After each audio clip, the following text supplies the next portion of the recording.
This is a raw diamond, uncut, unpolished, and straight from the earth.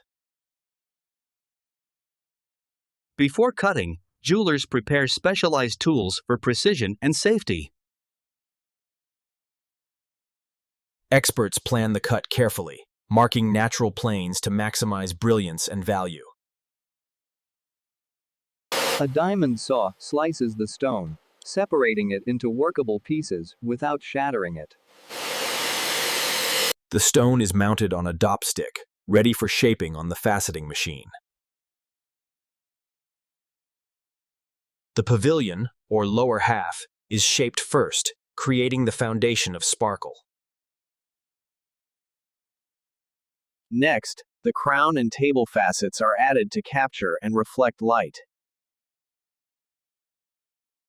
Pre-polishing removes fine scratches and sharpens the facet edges. Final polishing with diamond powder brings unmatched brilliance and fire. From rough crystal to dazzling gemstone pawn. This is the journey of a diamond.